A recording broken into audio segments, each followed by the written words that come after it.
So imagine a world where you don't have to constantly stress about money. You have enough of money to cover your bills and other expenses that may come your way. And not only that, you have enough of money to afford the lifestyle that you want to live. And I just want you to know that all of these things are possible whenever you are financially stable. So in this video, I'm going to cover 7 steps to help you reach financial stability.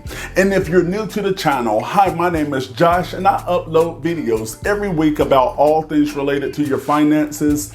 So if you care about your financial future and you care about your money, go ahead and obliterate that like button and also click that red subscribe button until it turns gray, and that way you don't miss anything.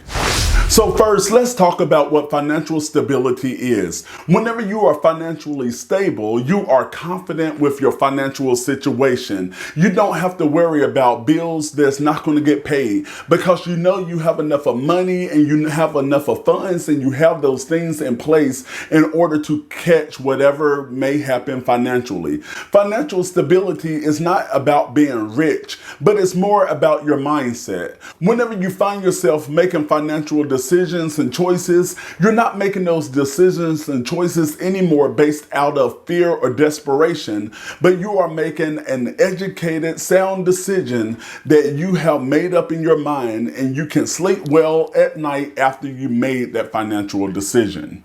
And if you want to get there, first, you need to create a buffer with your accounts. Whenever I create my monthly budgets, I normally go over the projected usage amount. So what I'm saying is, if my power bill is $100 a month, I may go back in my budget and budget for $110, giving me peace of mind just in case if the power bill goes over that $100, I have that extra cushion. And if the bill comes out to be $100, then I can move that additional $10 into my savings account, which this will help you avoid living paycheck to paycheck, and it will also help you build your savings. And if another bill go over, you can apply it there, and that way you're not getting deeper into debt. And speaking of debt, number 2, you need to get rid of that bad debt. If you want to give yourself a raise without getting an additional job, pay off your debt, especially the credit card debts. Because according to Wallet Hub, the average monthly credit card payment is normally about $123.88, which the average balance on the credit card is normally about $6,149. So in order to get ahead and to be financially stable, you want to eliminate your credit card debt. You want to knock out that $6,194.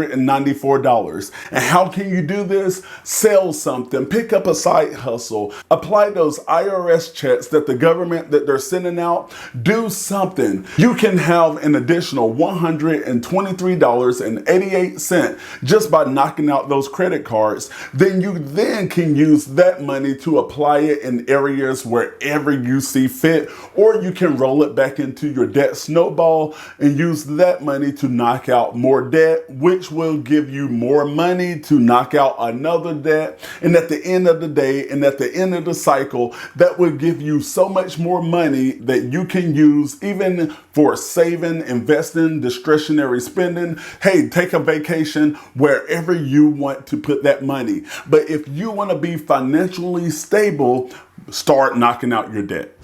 Number 3, save for a rainy day. An emergency fund is a stash of money that you're going to set aside in order to cover those financial surprises that life may throw your way. This can include an unplanned trip to the hospital, job loss, a sudden repair that you need around your house to fix your car, or just to get away from that micromanaging supervisor. No matter what it is, you want to make sure that you're stacking money up because life will throw you curveballs. Life will throw you surprises, and you don't want to be caught out there in the rain.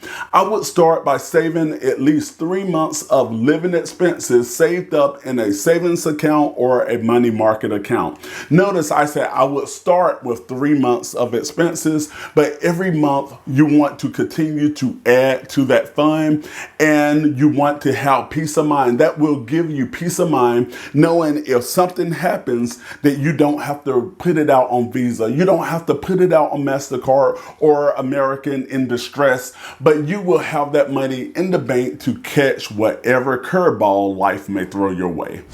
And number 4, you want to save for wants as well. And there's nothing wrong with saving for things that you want. Maybe even if you want a new phone, you want a new car, you want a new TV, a new kitchen appliance. Don't deprive yourself from enjoying life just because you're on a budget. Because that's the part about being frugal. Whenever you are being frugal, you are not telling yourself no, but Joel and Christy, like I always say, that's giving yourself permission to say yes. So no matter what it is, make sure that you have it in your budget and you have a plan for it. And I typically will budget about 3% of my income for my wants, or sometimes I call it what Keisha wants. Whenever I just want to surprise her with a gift, take her out on an additional date night, something like that. It's okay to treat yourself. Make sure that you're budgeting for it. Like I said, it's all about your mindset. So you want to be in a great mindset, and your mind will not be in a good place if you are depriving yourself from some of the things that you want. I'm not saying go overboard, but treat yourself. It's okay. And number 5, create a retirement fund. Saving money for retirement is important because you will still want that nest egg whenever you are no longer working.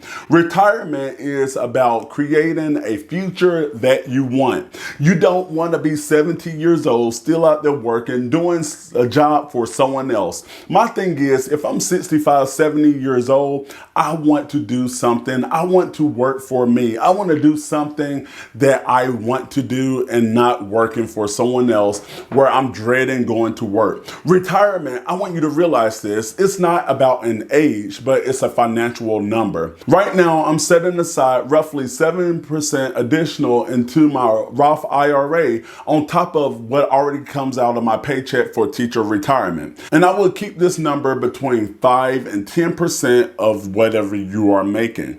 Your future self will thank you later by you setting money aside today for your retirement. And number 6, if you want to become financially stable, learn how to say no. If it's not in your budget, it's okay to say no. Not only do you tell yourself no, but it's okay to say no to your friends, your cousins, Bootsy and them, whatever. If it's not in your budget, don't let anyone talk you into spending something that you did not plan for. People will respect you more for just telling them the truth versus just going along for the ride, becoming broke. A lot of times we will call that keeping up with the Joneses. And one thing that people don't realize, that the Joneses are broke.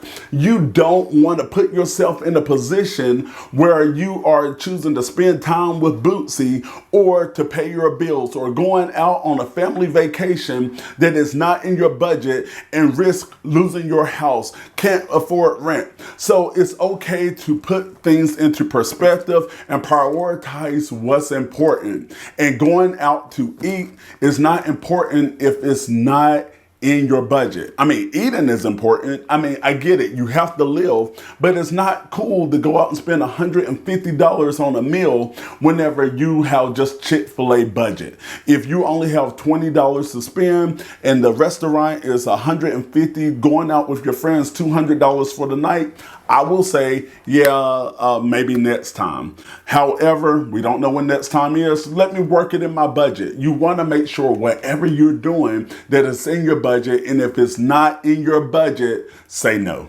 And number 7, create additional sources of income. You never want to put all of your eggs in one basket. Whenever you are creating multiple income streams, this will allow you to have various cash flows and different sources that will be coming in. This will put you in a better position and be better prepared. Just say one source of income fails, you have other income streams to rely on. And you can check out the playlist right over there on ways that you can make money to make that happen. Subscribe by clicking the icon right here, and that way you don't miss another video. And I will see you in the next video.